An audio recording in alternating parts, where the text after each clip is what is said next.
Hello and welcome to this video. I'm not sure if you could hear me at all because I had my other mic. It's yellow and it's very old school. But anyway, welcome to this video about Kurt Cobain. Hi. This is yet another Dead Rockstar Facts video. And this time I'm going to do it a little bit different, because of the fact that Kurt Cobain's story is very, very, very long. If you think that the video about Brian Connolly or the video about Eric Carr was long, this video, it would be a bit longer if I did the entire story of Kurt. So I am going to have to part this video, make it in separate parts. I'm thinking 2 or 3 parts maybe. Hopefully I only have to do 2, but I actually want to do, there are, conspiracy theories about Kurt Cobain, so I actually want to do a separate video maybe, or like the last video, I want to incorporate some of the conspiracy theories basically about Kurt, surrounding him and his death basically. So we'll see about that. I might do it, I might not. It depends on how long the story is going to be, or how many parts I'm going to have to do if I incorporate it or not. But anyhow, a few disclaimers. As usual. The first disclaimer, I don't know about this first video, because in this first video I'm only going to talk about Kurt's childhood and his upbringing, his teenage years. There's not really that much triggering material in this video, I believe, but obviously I have realized that Kurt did not have an easy life. Actually, rock stars in general does not have easy lives, or they did not back in the days anyway. He didn't have an easy upbringing at all, and there will be some sad parts and but I'm not going to talk that much about triggering stuff in this first video, at least. Aside from the part I'm going to talk about the abuse that Kurt Cobain's mother endured during his childhood, and I'm going to talk about his parents' divorce and such. But other than that, it's not going to be anything triggering. So that was that disclaimer. Very, very long and stupid. I don't know, but some people might think it's triggering, and if you do, then don't watch this video. Further down the road, I'm going to talk about, in upcoming videos about Kurt, I'm obviously going to talk about his death, which of course is triggering for people, and maybe other parts as well, but I'm going to try my best to give you disclaimers so that you don't have to watch if you think that you can't handle it. And another thing I do want to mention is that I might not be as energetic in this video as usual. I'm not the most energetic person, really, ever, but I do actually suffer from a mental hangover today. I had a lot going on yesterday. I suffer from a lot of anxiety and a lot of mental issues. I have crippling depression. I get really, really easily overstimulated, so to speak, and that means that I get like a kind of hangover the day after that I do a lot of stuff that is hard for me mentally. So just keep that in mind and be kind to me, because I really, really need it. But I really wanted to do this video today, so I'm going to go on with it, so to speak. And the last thing that I want to mention before we get right into the facts is that we have just yesterday got a puppy. We have other dogs and the neighbor has a dog. Like, they hear each other and they communicate. My neighbor has a dog that sometimes gets a little bit lonely, and he wants to talk with us and wants to talk with our dogs through the walls and through the floor. The puppy as well might sound, because she's very energetic, obviously.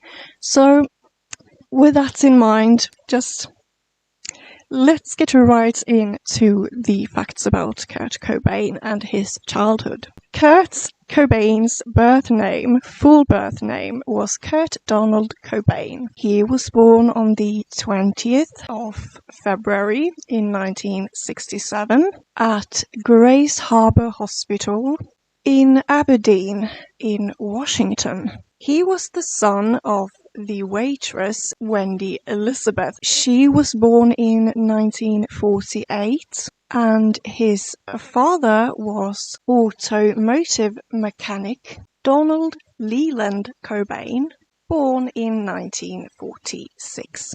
Can't sit like that. I'm trying to be like in the middle of the frame, but I'm going to sit like here, like I usually do. And I think that's good because I always put like pictures right here, so you don't have to have me sitting in the middle of the frame blocking the pictures anyway. Cobain's parents married on the 31st of July. Is that how you say it? I don't remember. It was a long time ago that I had English classes.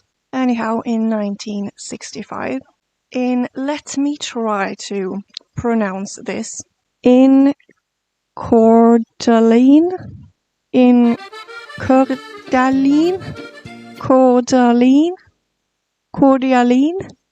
Idaho.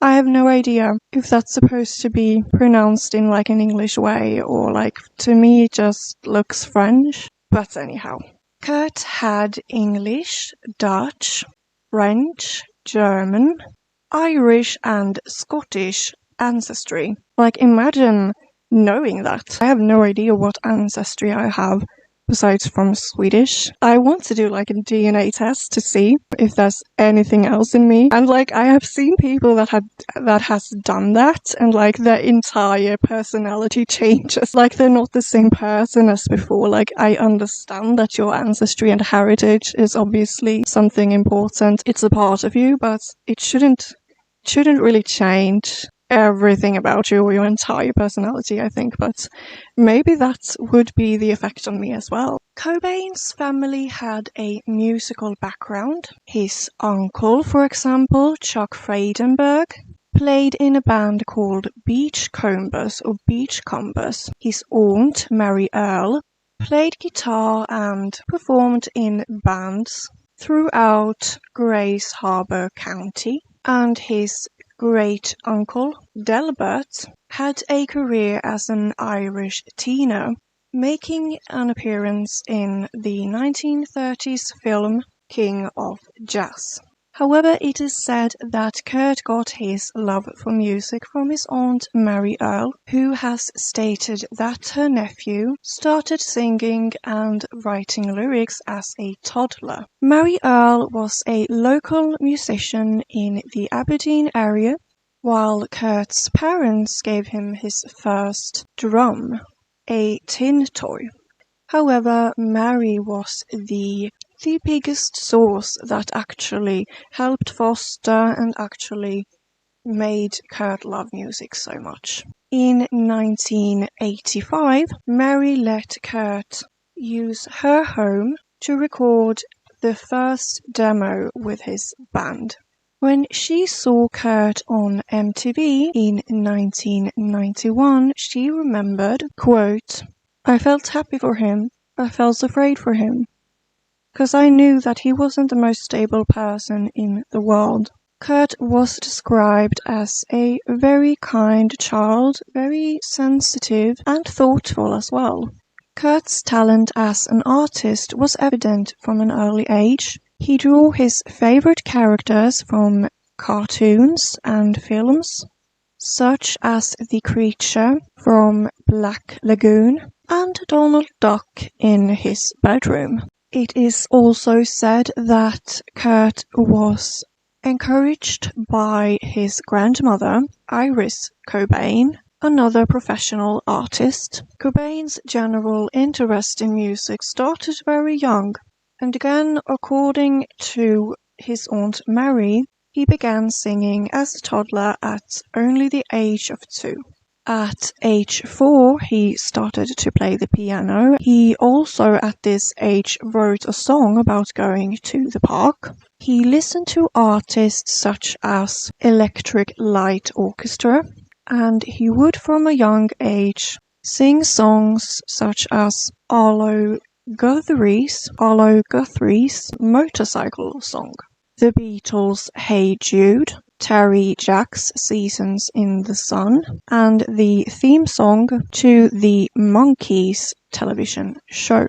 When Cobain was only 9 years old, his parents divorced. He later stated that the divorce had a great effect on him and his life. His mother noted that Kurt's personality at the time of the divorce changed dramatically. He became defiant and withdrawn. In a 1993 interview, he said that he felt ashamed of his parents as a child, and he desperately wanted to just have a typical, normal family. Quote, "I wanted that security, so I resented my parents for quite a few years because of that." Cobain's parents found new partners after the divorce. Although his father had promised not to remarry, he did marry a woman called Jenny Westerby, which of course upset Kurt. I honestly don't understand how you can promise that. Maybe you may feel at the time of the divorce like I'm never gonna marry again, but to actually verbally promise that to your son, I think that's not a good thing. You have no idea what you're going to feel after you have gone through everything and after you have actually processed everything, and you have no idea if you're going to fall in love again. So why even promise that to a little child? I don't understand. You're obviously going to break that promise. That's so stupid, I'm sorry. Cobain, his father, Westerby, and her 2 children, called Mindy and James, moved into a new household. At first, Kurt actually liked his stepmother, as he in the beginning got the attention that he desired from her. However, in January of 1979, Westerby gave birth to a boy named Chad Cobain. Chad. I'm just saying. I know this was different times, okay, but Chad is just... I hate that child. Only because of that name. I know I'm stupid, I know I'm being mean now, but I'm on Kurt's team here, okay?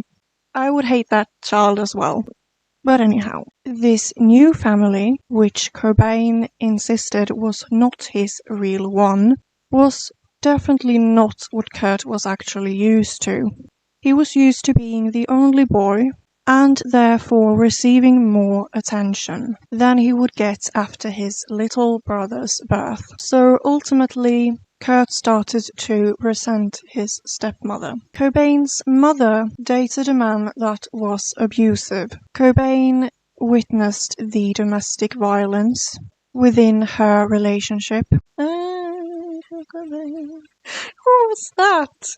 There was even one incident that ended in her being hospitalized with a broken arm. Wendy, however, Kurt's mother, refused to press charges and stayed in the relationship. Kurt started to behave badly towards adults during this period, and he also bullied a boy at school. Kurt's father and Westerby took Kurt to a therapist that concluded that Kurt would benefit from a single-family environment. On June 28, 1979, Cobain's mother granted full custody to his father. As a child, Kurt invented a rich fantasy life. Part of that fantasy involved thinking of himself as an alien adopted by human parents. He told journalist Michael Acerad, in 1993, quote, "I always wanted to think that I was an alien. I used to think when I was young that I was adopted by my mother." The train.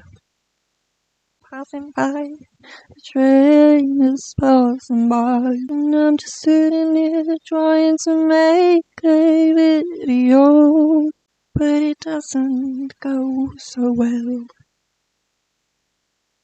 I used to think when I was young that I was adopted by my mother because they found me and a spaceship that had let me off. I was from a different planet. I wanted to be from a different planet really bad. Every night I used to talk to my real parents and my real family in the skies. Like, honestly, I can relate to being a very, very imaginary child, or like I had a wild imagination. I still do, but especially when I was a child, I had a really, really wild imagination and a great fantasy life. And one of the things that I remember that was really weird and that gave me a lot of anxiety when I was a child was that I was thinking, what if everyone else is robots and I'm the only living human? I thought to myself, the only way that I would ever find that out would be through actually opening up people and looking in and seeing if they had robotic skeletons, or if they had real ones, or if they could bleed, or if they were just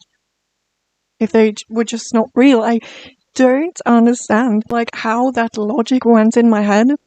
Oh my god. No, my wipes for my glasses have been in frame all this time. But you know, a girl with glasses gotta clean them. You gotta do that, because otherwise you're not gonna see anything. There's just going to be dirt all over the glasses, especially when you're crying at night, sitting there with your glasses and like the tears are catching. But anyways, lovely.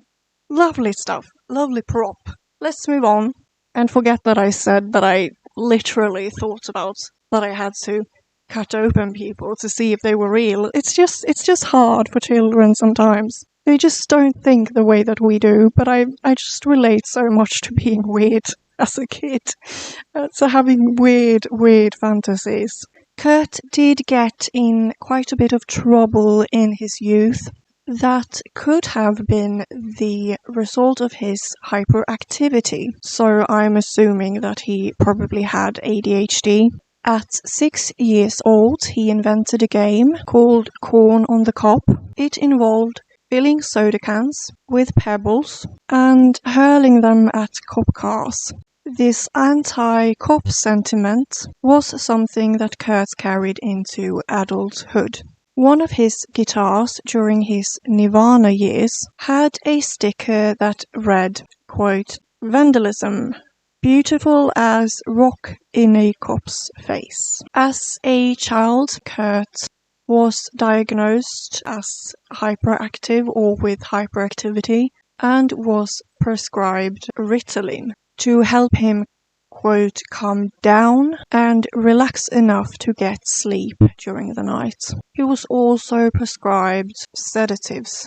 This is something that is all too familiar to adults who have struggled with reliance on drugs or substances. These dependencies, fostered early in life, can unfortunately become hardwired into a child's brain. I read that. I think that's probably true. If you learn, or your brain, while it's developing, learns that you need to have something in order to function, or in order to sleep, or in order to live, basically, a normal life, it can probably be really hard to just unlearn that. So obviously these were heavy medications. You probably wouldn't give children this heavy medication, at least not in Sweden. It's very hardly regulated with medicines and such. I know in America you can have like marijuana medicine, like medication, like weed, I guess, which in Sweden it doesn't work like that. You cannot use weed as medicine. We do obviously have really strong things, especially for people that are, have really, really bad mental problems or mental disorders. There are heavier medications, but you really, really have to have like diagnoses, and it's just hard, to get your hands on legally. And it sounds a bit like giving sedatives to children for having ADHD. It doesn't sound like a 2022 thing, so I don't think that's the way it is in America today. I don't know, but it just sounds a bit much. And this is basically something that probably destroyed his life, that led him into the path that he ultimately took. Cobain's teenage rebellion quickly became overwhelming for his father, who placed him in the care of family and friends, while living with the born-again Christian family of his friend Jesse Reed.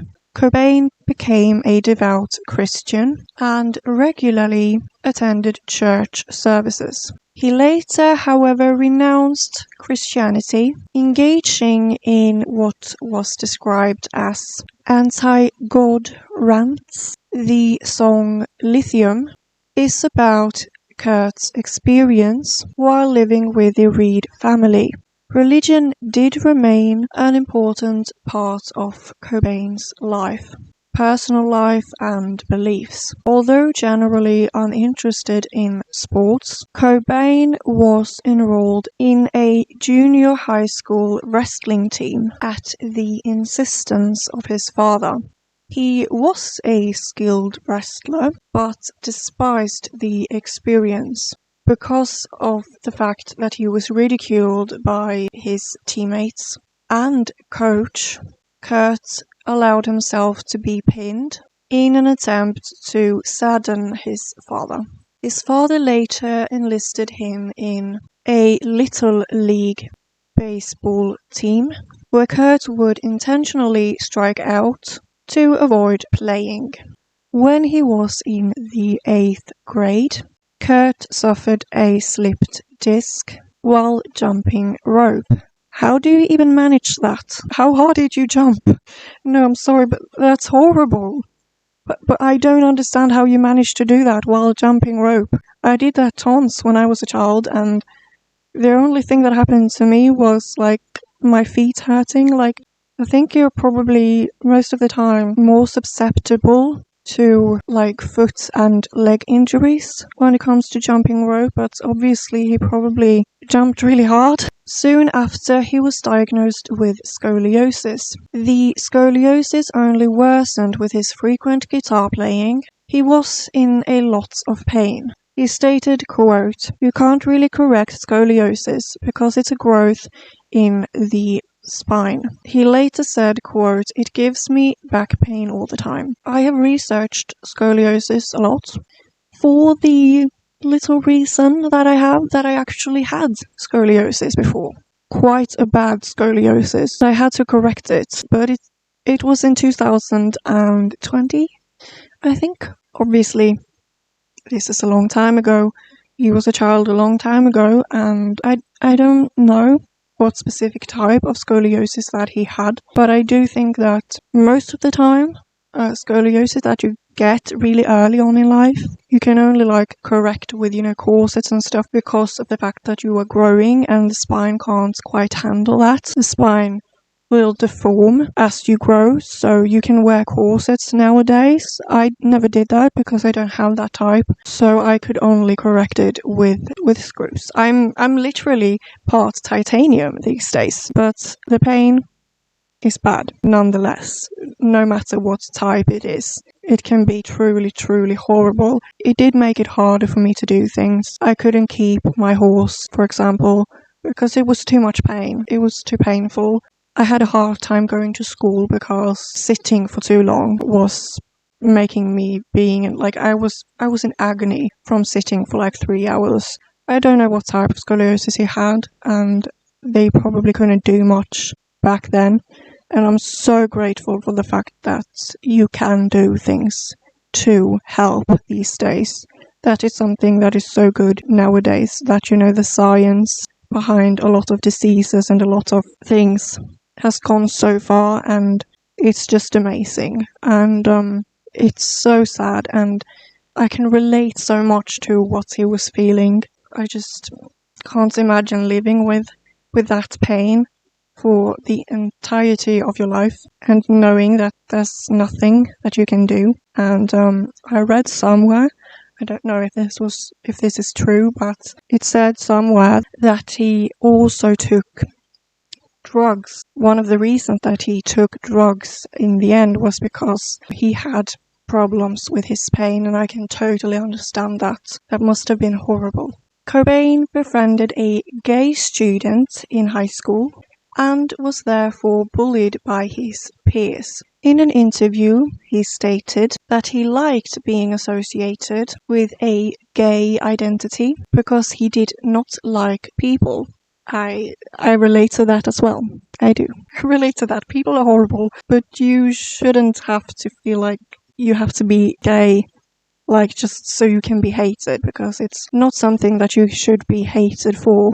And however, when they thought he was gay, they left him alone. He said, quote, "I started being really proud of the fact that I was gay, even though I wasn't." According to Cobain, he used to spray paint "God is gay" on pickup trucks in the Aberdeen area. Police records show that he was arrested for spray painting the phrase "ain't got no whatchamacallit."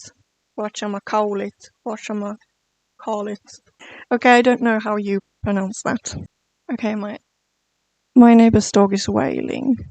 He's sad. Kurt often drew during classes. He would draw objects and human anatomy. When he was given a caricature, that's so hard to say, assignment for an art course, he drew Michael Jackson, but his teacher said that the image was inappropriate for a school's hallway. He then instead drew an image of then-President Ronald Reagan that was seen as unflattering. I'm gonna reposition myself. I should have been sitting here from the beginning. You couldn't see the entirety of me when I was sitting there. Cobain met Roger Buzz Osborne, singer and guitarist of the Melvins, through art and electronics classes, who became his friend and introduced him to punk rock and hardcore music. Cobain claimed that the first live show he attended was the Melvins, when they played a free concert outside the Thriftway supermarket where Osborne worked. Cobain wrote about his experiences in his journal, and he told about the great impact it indeed had on him in interviews. As a teenager living in Montesano, Washington, Cobain eventually found escape through the thriving Pacific Northwest punk scene, and he was going to punk rock shows in Seattle. During his second year in high school, Cobain began living with his mother in Aberdeen. 2 weeks prior to graduation, he dropped out of Aberdeen High School because he ultimately realized that he did not have enough credits to actually graduate. His mother then and there gave him an ultimatum: find employment or leave. After 1 week, Cobain found his clothes and other belongings packed away in boxes. Since he felt banished, he chose to stay with friends, and occasionally he did sneak back into his mother's basement. Cobain claimed that during periods of homelessness, he lived under a bridge over the Wishkar River. This experience inspired the song "Something in the Way." In 1968, Kurt moved into an apartment, paying his rent by working at the Polynesian Resort, a themed resort on the Pacific coast at Ocean Shores, Washington. Yeah, that feels nice. However, in Washington, 20 miles or 32 kilometers west of Aberdeen.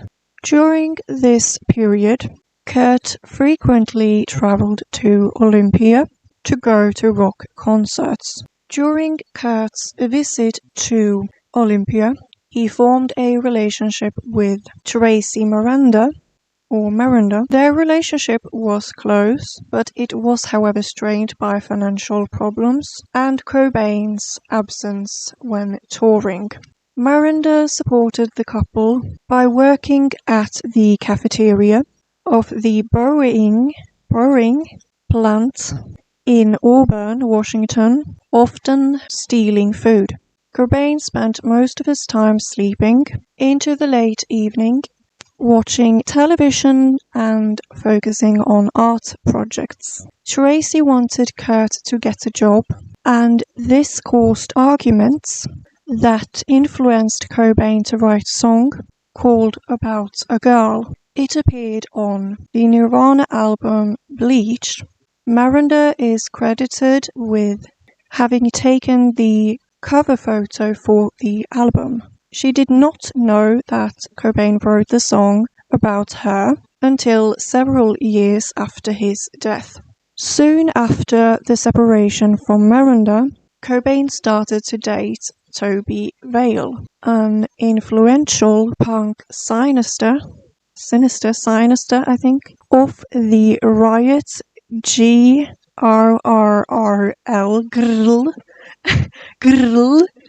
girl band Bikini Kill, who embraced the DIY ethos.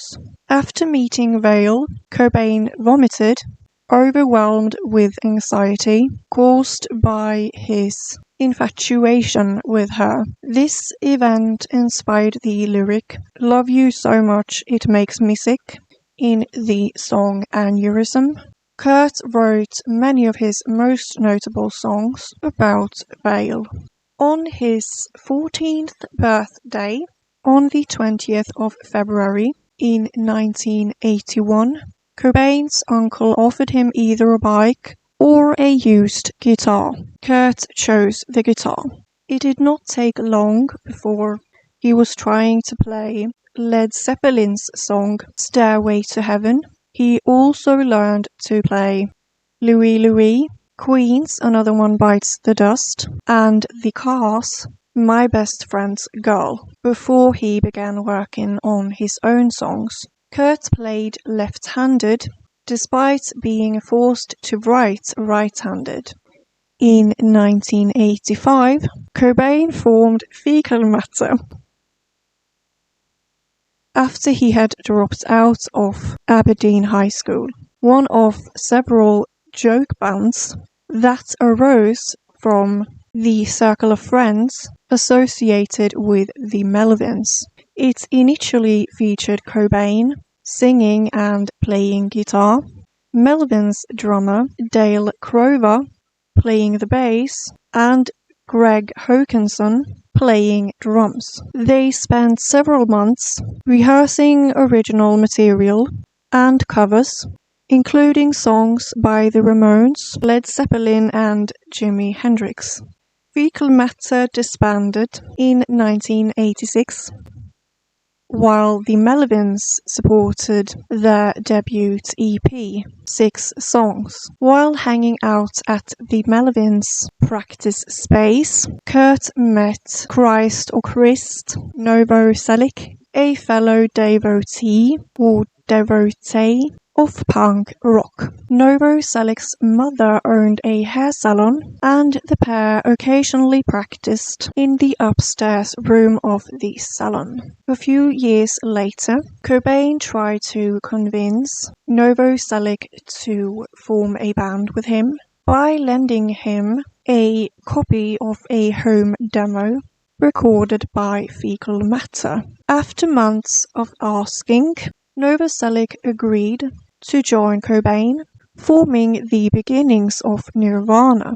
Religion appeared to remain important to Cobain during this time, as he often used Christian imagery in his work, and developed a budding interest in Jainism and Buddhist philosophy. The band name Nirvana was taken from a Buddhist concept, which Cobain described as, quote, freedom from pain, suffering, and the external world. Yes, so that was actually everything that I had for this first video. It's gonna beat the record for the longest video on my channel. But anyhow, I had a lot of fun making this video and of course researching it and learning more about Kurt Cobain, and I feel like I don't have that much to say other than please, if you feel like it, support this channel, give me a comment, give me a like, and everything matters. The smallest things like just watching the video means a lot to me, and this is a small channel, so everything that you do, like if you leave a like, if you leave a comment, that means so much to me, and I hope that you got something from this video. Maybe you learned something that you didn't know. And as we all know, knowledge is power in this world, and it's also a lot of fun. So anyhow, yes, I hope you enjoyed, and thank you so much for being here with me, and I'll see you in my next video if you want to. Bye!